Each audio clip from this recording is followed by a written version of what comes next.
All right, here we are after a long break. We are back with a really cool catch up on an amazing company called Vida. This is our second time hanging with Lyle Pratt, CEO and founder over there. We are investing again through Lightning Ventures. We are following on, is what they would say. And we're going to catch up with Lyle, find out everything that's new with Vida, what's going on. If you've been keeping an eye on the platform, you've probably noticed that they got a fresh rebrand, lots of cool, fun colors going on in here, and a slick new site. So when we talked last time, there was a lot of different things going on in the platform as far as your own link page, which is still there, some early calendar sort of scheduling to monetize. I've actually been booked myself, believe it or not. Been playing around with that. Calls, the app works beautifully, and a lot of other things. But Lyle and the team has been very busy. So before I frame it, Lyle, how the heck are you today? Great, doing well, Mike. Happy to be back, participating with Lightning Ventures. And we've had a ton of new things released over the past few months. And, our goal for being the easiest way for anyone to monetize their time and earn Bitcoin online is we're turning that vision into a reality more and more every day. All right. So Lyle is a repeat founder that has been through this before with some successful exits. If you remember our last video, which we can hopefully link below somewhere, we had Noah and Brandon on. And one compliment that I want to pay Vida, the Vida team collectively, and it's a very good sign, is that they are so on top of every little feedback with their platform. So believe it or not, some VCs and investors, they don't use any of the products that they invest in and they have no idea. So we do our best to actually try to use these things. A lot of times if we're having a team meeting for Lightning Ventures, I'll just spin up a Vita room and I'll send it to our group. And sometimes things happen. Hey, there's a little issue with this mic or this doesn't happen. And immediately Lyle and the team is always on top of it. In fact, I remember one time specifically, I think it was past 10:30 at night, and Lyle actually hopped in a Zoom room with Seb and myself to look at something real time. And I get responses from Brandon, Noah. Brandon's on it. This is fixed, and that's a really good sign. Those things don't collect dust. So Yeah, kudos yeah, and yeah. compliments.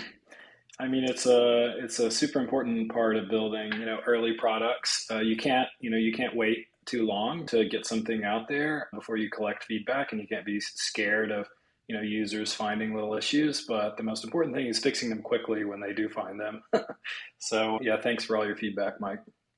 And that's great for all founders. You should ask for that feedback. You should welcome it from your users. And that's one of the cool things about having a syndicate or having many individual investors that have a direct contact or ability to contact an early stage company is that they can listen, right? Try sending an email to someone at JetBlue about their website breaking. All right. So let's get to the exciting news. And that is Vida is closing out a $3 million seed round. This is an official seed round. This is a big moment. This is a big moment for a company.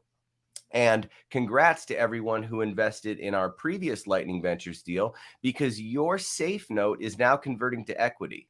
Okay. And we can talk about all that on another video, but it's a good sign. That's what you want to see. This is what's known as a qualified financing round. All right, which would be over $1 million. So all the previous investors that maybe invested in the pre-seed or that small little tranche extension that we worked with Lyle on, they're all converting into equity for this big priced round. Okay.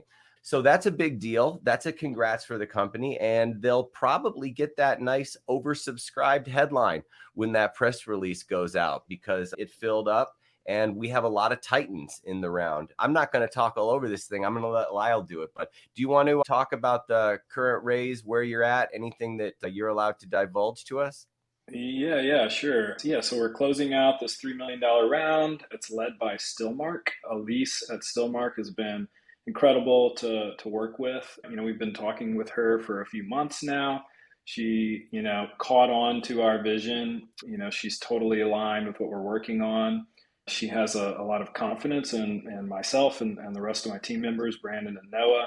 We're all experienced founders, experienced businessmen. We've done this before, and I think she recognized that. And with such a good lead investor like Stillmark, the rest of the round filled up pretty quick. We have lots of other good participants. TVP participated as well as Timechain out of the UK and 1031, and Lightning Ventures. So we're very excited. We've got a lot of runway to continue innovating and continue building momentum over the next couple of years. And yeah, you're going to be seeing a lot of more of the same, a lot of moving quickly, a lot of product innovation, a lot of experimentation, and a lot of growth. All right. So in case anybody missed that, let's just highlight the party round fun of Bitcoin who's who that we have in here. So TVP, Trammell Venture Partners, by the way, they had a great report they released the other day about Bitcoin and the future of venture capital for Bitcoin. Trammell Venture Partners is investing again. Stillmark, Elise Colleen, and Vikash, who are very supportive of Lightning Ventures and are fantastic people to work with, absolute titans. They're leading this round, okay, with the largest check. And then 1031 is also participating. That's their first time entering and joining the cap table. Okay, these are all Bitcoin-only VC all-stars. That's the who's who right there. And then sort of newer is Timechain, which I guess was just confirmed. And that's Alex, right? Yeah, Timechain is I guess you could call it sort of a sub fund of Concentric, which is a pretty big venture fund out of Europe, and had a lot of great conversations with Alex from Timechain. Loved their vision for Bitcoin and how they want to invest in the ecosystem and help it grow. And we were very aligned in that, and I was happy to have them come in. All right. So let's go to big headlines. All right. Vida believes that the Lightning Network instant settlement is going to reshape global communications. Okay. So the link page, the fun stuff, that's not going away. That's still a big part of Vida, right? I still love it when you have the Twitter spam message DM thing done and people end up paying you 25 cents to send you a message on Vida if they really want to get in contact with you. All of these tools, right? None of that has changed, right, Lyle? Because the big news that we're going to get into is not necessarily about the link tree killer. It's about other things, right? Yeah, our link page product was always a great way for us to get sort of an early product in the hands of users. It's a useful tool that anyone could use across any social network. We still have people sign up and use that every day. We've released quite a bit of enhancements on that product as well. For example, you can sign in with Nostr using a Nostr browser extension, and it completely populates your link page, for you with your Nostr profile information. So, none of that stuff is going away, but we're constantly expanding the communication monetization tools accessible for end users like you and me, and as well as for enterprises. So, more recently, we've launched our Vida Rooms product, which you can find at vida.live. And it's probably the easiest way to monetize a paid live stream on the internet today.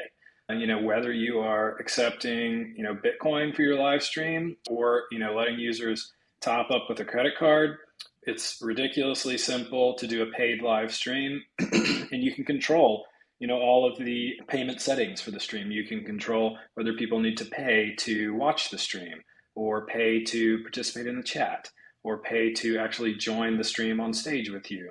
We also do HD local recording like you would find at something like Riverside. So, all of these features are free. And again, it's probably the easiest way to monetize a live stream online. You can go live and earn sats. People can zap your rooms. We do host earning splits. So if you have multiple hosts on the stage at the same time, they automatically get a split of the earnings, flowing through the platform. So our rooms product is just sort of an addition to the monetization tools that we are offering, the world. And this is only the beginning. We've got a whole host of new things coming out soon as well. So yeah, definitely stay tuned and go try Vida.live. Cool.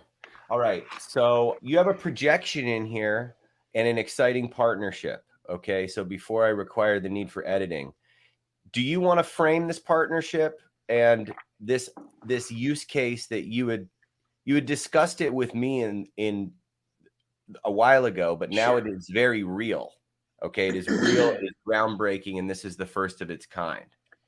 Yeah, so all of the communication tools that we build, under the hood at Vida that are accessible via our API and that all of our consumer-focused products are built on top of, they're built on top of standard communication protocols that are used by telecommunications companies all over the world. So, for example, our video calls and audio calls are powered by SIP, which is the standard protocol, VoIP protocol used all over the world.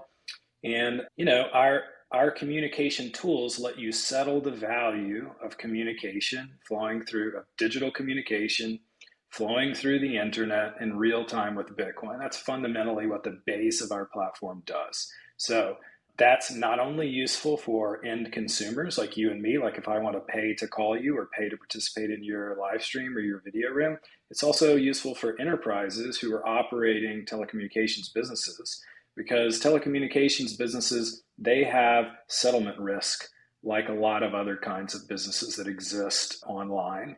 A lot of people don't realize this, but if you make an international phone call, somebody is incurring costs, every minute that that phone call is active. Somebody is taking on costs and they're taking on risk to send that call to its end destination. So part of our vision is to not only enable consumers to monetize their time, but it's also to enable tools for enterprises to reduce the settlement risk as they handle communication that flows through their networks. So one of the first things we're doing is partnering with a company called Has out of Mexico. They're a little small telecommunications company, but they're going to be using our platform to settle the value of international communication flowing through their telecommunications network. And it's a first as far as I know. Using Bitcoin, the Lightning Network, to settle the value of traditional telecommunication flowing through PSTN. So we're excited about it. It's the very beginning. It's an early partnership, but it definitely will paint a good picture for the types of enterprise customers that we'll be approaching over the coming months. So what does this mean on a dollars and cents as far as you think a projection for a small regional telco that might add this? Okay. I mean, besides trimming inefficiencies, is this going to be a significant lift on their side as far as their loss of revenue? Yeah, I mean, it depends a lot on the telecommunications company. It depends a lot on the type of traffic that they handle. But, in my previous gig, working for the largest wholesale telecom operator in the world by volumes, telecom fraud and settlement risk was a huge issue for us. We would, and sometimes, wake up with a $250,000 fraud bill, that was sent through our network. And because we were the intermediary for that traffic, the cost and the risk is on us. So the elimination of risk like that at scale is a really big problem. Telecom fraud and settlement issues is $20+ billion global issue a year. So depending on the telecommunications carrier, the problem could be bigger or smaller. But the nice thing about this is by removing the settlement risk of these communications that are flowing through your network, you can take on customers that you wouldn't necessarily otherwise take on.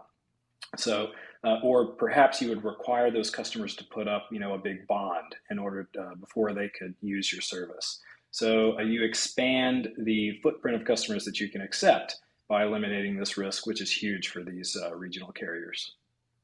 So is that more prominent in places like Latin America or other parts of the world? Does this exist everywhere? Like geographically, where are the telcos most affected by this? Yeah, it happens a lot in international traffic, but it also is an issue here in the States. Even in the U.S., there are still high cost area codes.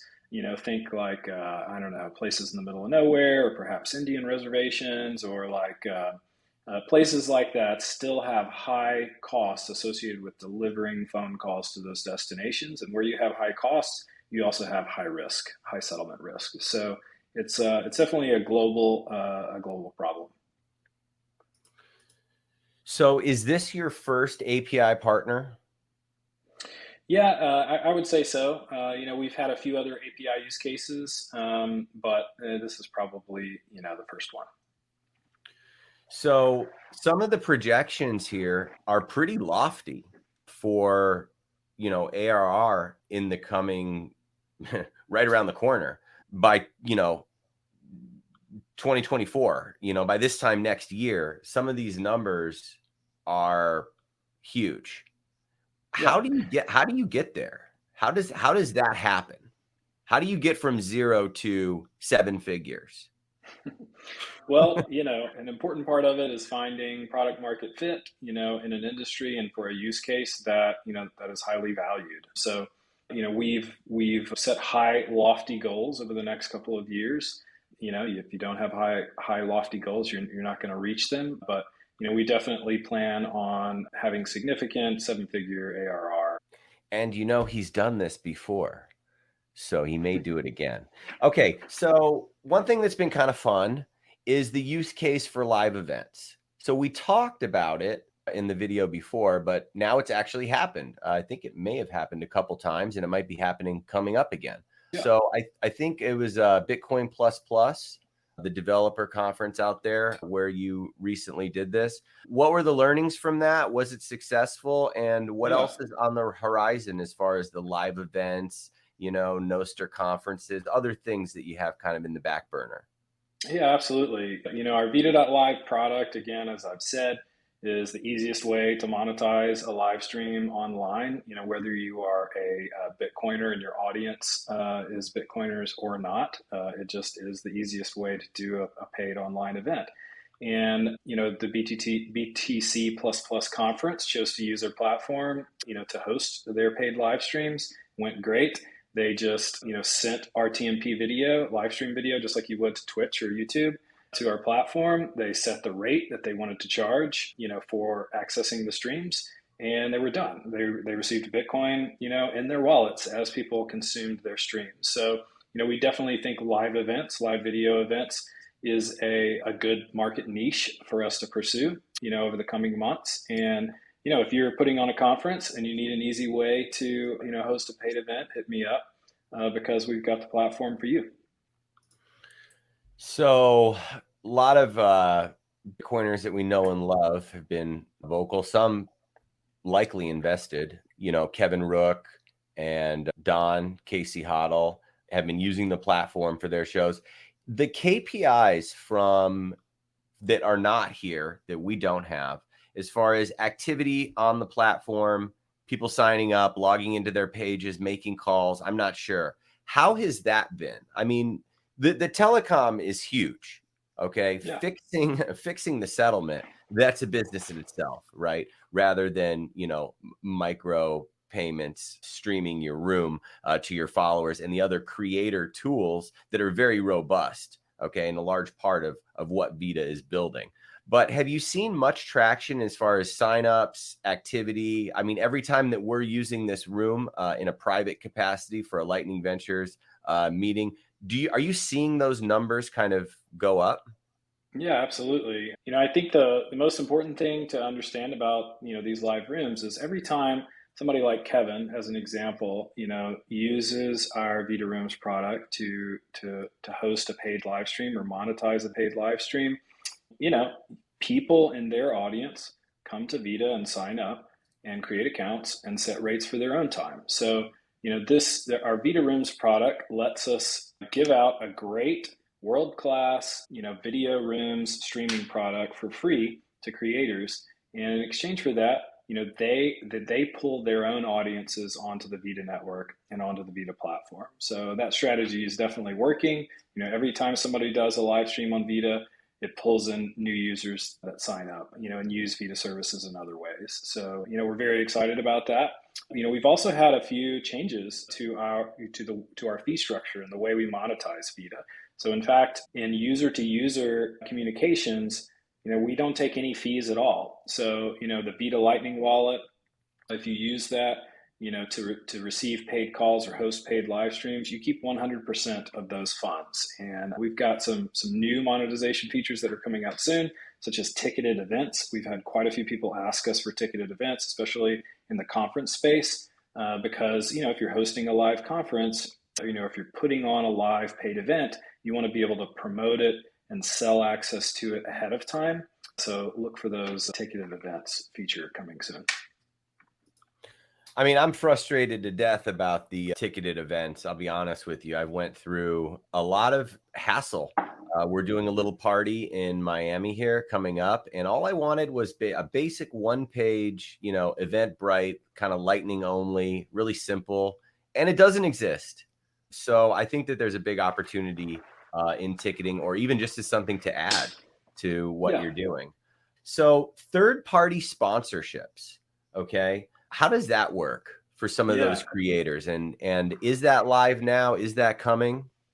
Yeah, this is actually a pretty big part of our ultimate vision. So, the vision of Vida is to help you monetize your time. Part of that is, providing tools and platforms for brands and companies to sponsor you, for your time, or sponsor your content that you're putting out in the world. And so Vida sponsorships are pretty simple. Basically, it lets a brand fund a wallet that pays out to the host of a room and to the audience in a room Bitcoin for producing and consuming the content. So we'll use Kevin Rook as an example. So he has a sponsorship attached to his account. Whenever he goes live, he turns on the sponsorship. It says this sponsorship is powered by Vida in the bottom left. And every viewer that comes in and watches his show for free, they're earning Bitcoin every minute that they watch the show. And then Kevin is also earning Bitcoin for every person viewing the live stream. So this is a new way for a brand to encourage an audience to consume sponsored content and for hosts to produce sponsored content. And the hosts are in total control over the sponsorships that they turn on their rooms. So it's not like, for example, YouTube or Twitch, where you don't have any control over which ads are shown on your streams. This sort of brings the power and the control back to the hosts. So these are things that we can put on your account on the back end for right now, but we're working on a UI for anyone to sort of be able to add a sponsorship to a user, or even users can crowdfund and sort of fund sponsorship wallets, for certain topics, or anything they would want to do. So you went pretty quick there because there was a ton of stuff. Okay. So I think it used to be called Carrot. I think Bitcoin Magazine rebranded it as their own kind of way. And, they were dabbling with this where, hey, the first 50 people that tune into this live stream, scan this QR code, get, 100 sats or whatever. But that's been really powerful, especially for some legacy media that's terrible. Read this car and truck driver magazine article and get 50 sats or whatever. So but what you just said, though, from the sponsorship to the people who come in, like if I'm being incentivized to engage or to watch or to be one of the first to watch, I'm being compensated. Okay. And then the creator is being compensated, and all of this comes from that brand sponsorship. That's correct. Yeah. So essentially, there's like a sponsorship wallet that can be funded that pays out, the Bitcoin rewards to the people consuming the content, and then it also pays the host based on the number of people consuming the content. So it's it's an easy way for us to incent creators like Kevin to come and use Vida Rooms to record their podcast or turn their previously stale podcast recordings into dynamic live shows. So it's a sort of a win-win situation, for the content creators, the content audience, and then also Vida as a platform. Okay, so we had one interesting question here, which is as far as a pipeline of other telcos, and have you done any hiring? Is there somebody with like specific knowledge of this industry that's out doing BD and sales for you? And how do you expect to actually really penetrate that market? I mean, how did this deal come about, Lyle? Yeah, Brandon's one of the co-founders of Vida. We come from a telecom background, at least over the past 5 years or so. We worked for the largest wholesale operator in the world. We've done a number of things inside of telco organizations. I mean, I've led product teams, I've led API dev teams, I've led machine learning teams inside of telcos, and I've also led strategic sales teams, holding the hands and big customers like Google and Microsoft and Amazon, So we have a lot of experience in the industry and a lot of contacts already. So at this time, we don't feel the need to, bring on such a BD person. But we do have some other hiring announcements here over the next few weeks. So is that a wait and see for the case study and get some real numbers that you can then go out and shop? Yeah, I mean, the case study is a big part of that. We need to have the API being used out in the wild, with numbers and savings and fraud risk reductions that we can point to. So, it's selling into big carriers isn't, going to be a super fast, process. It's typically longer sales cycles. And, we need to sort of lay the appropriate foundation for attacking that market. Okay. So I'm actually using my Vida address as my Lightning address through Nostr, and I wanted to play around with that. And I thought it was pretty cool how people are kind of merging this into one email address. Andre, I think, it was a big part of that. And Saylor had the tweet and whatever. And you responded to me. I was curious. And you had said that if people email my Vida email address, what would happen? If somebody emails your Lightning address, what happens, Lau? Yeah, somebody emails your Vida address, which is a working email address as well as a Lightning address. And it's actually a working SIP address too. So it's a VoIP address as well. They're going to get a response. If they don't have a registered Vida account, they're going to get a response that says, hey, this person is charging access to their inbox effectively, and sign up for Vida and add some funds if you want your email to go through to this address. So there's no reason why a Lightning address cannot be a paywalled email address, and that's why we added that functionality. Cool. And I think the future of that world is pretty bright. So some of these other things that are kind of in the platform but not in the forefront right now, but some of us have been playing around with. So the calendar type of stuff. Are you still putting a lot of resources into tweaking that? Have you been getting much traction with that? I mean, I know I've had a few bookings, right? Whether they're Web3 people or not, I still like to go through with it and chat with them. What's going on with some of these other things? Yeah. I mean, we have a whole host of monetization features on Vida, including the ability to schedule, or book a paid room, with anyone on the platform. So imagine you are a podcaster, you're hosting a show, somebody like Kevin, and somebody watches your live show, and then they have a question and they want to ask you, some questions about the show. Well, you as a creator are busy, you have lots of fans, so Vida provides an easy way for somebody to actually pay to book time with you. It uses our same rooms backend, so it's essentially just a private room with a rate set at your calling rate. So when the user gets in there, they know that they have to pay whatever your rate is, to start the call. And you, as the receiver of that call, know you're getting paid every minute that call is active. So the scheduling feature is a way to facilitate that. We've had a good amount of feedback on that. Like, one of the things we're working on is adding Google Calendar integration so that it automatically prevents people from double booking you. So still definitely have some features and additions in mind in that regard.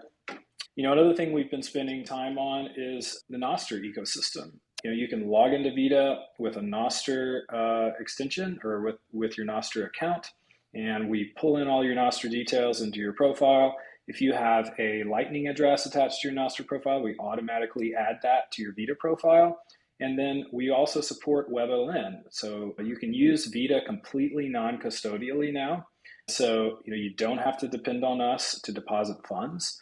And if you're dropping into a live stream and you have a Nostr extension installed, it pops up and says, hey, do you want to join this stream with Nostr?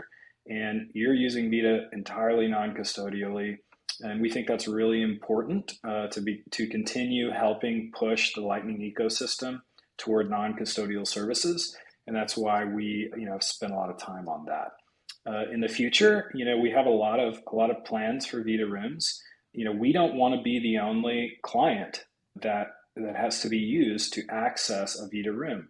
We're working on open sourcing our underlying media server that powers them so that they can be run alongside an Oster relay, and they would sort of act as a distributed voice and video relay server. So, we've got a ton of plans and a ton of work yet to be done to, sort of decentralize the tech that we use under the hood to power these Vida rooms so that others can host their own servers to power their own rooms. And, it's just the beginning. Yeah, really cool. And let me just say that it is really, really cool to get it comes through your text as well, right? So I could be anywhere, whether I'm in the Vida app or whether I'm on my email or whether it's an SMS, and the way you can respond is beautiful.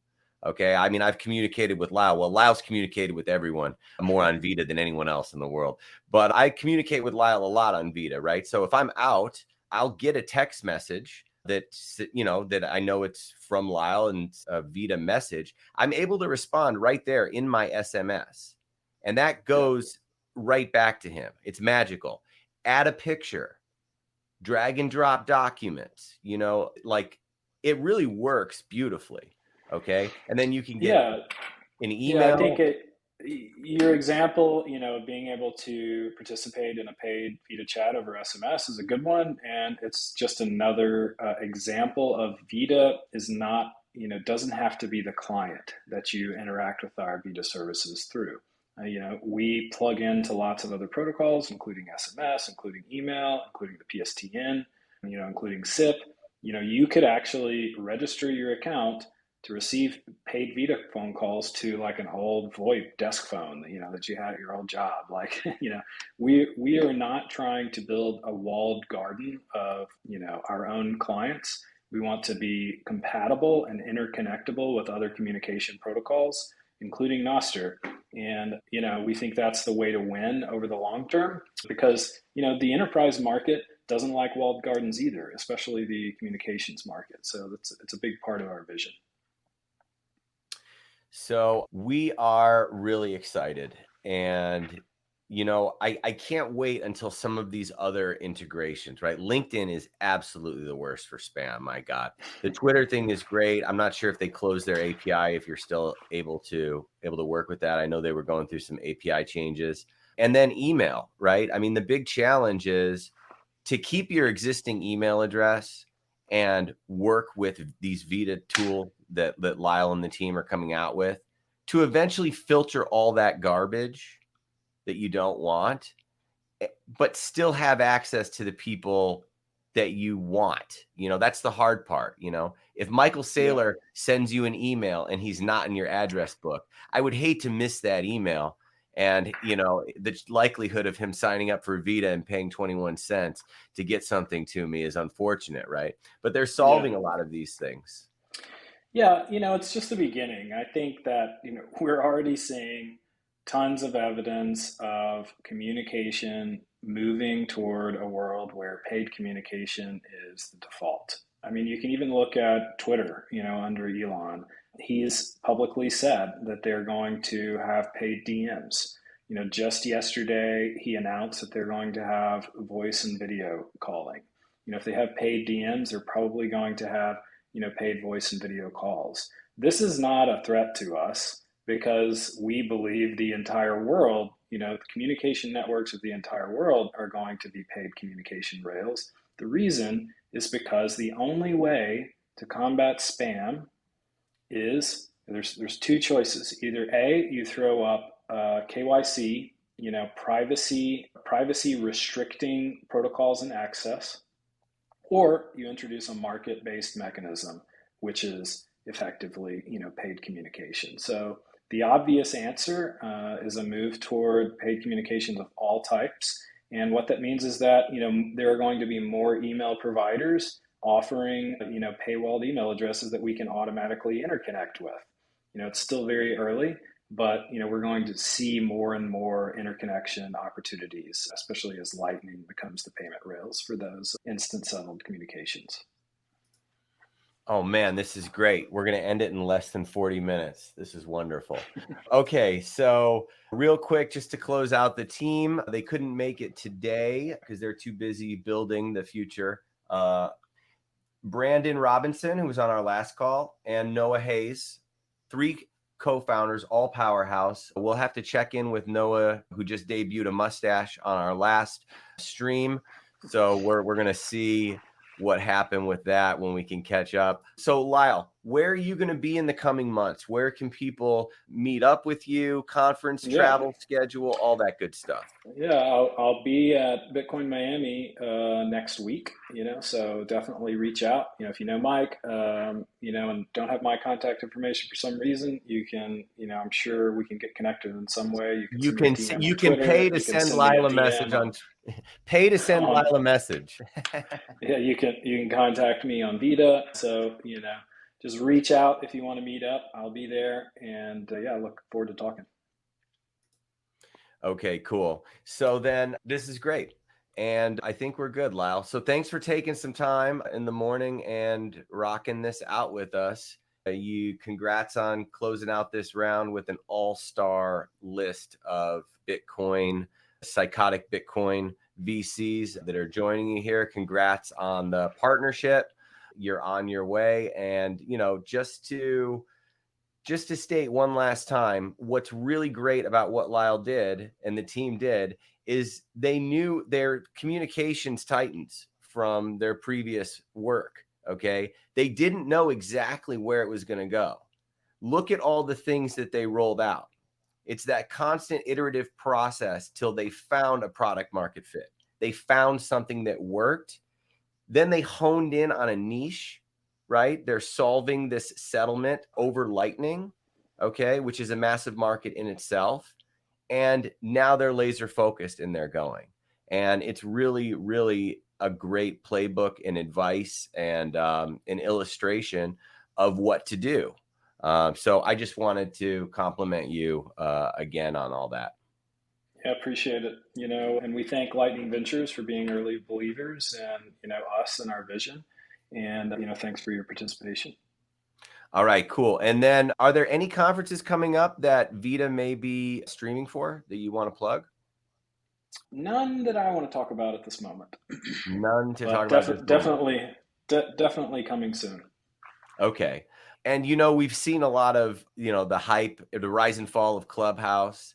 I don't want to say the rise and fall, but Twitter Spaces certainly has its issues.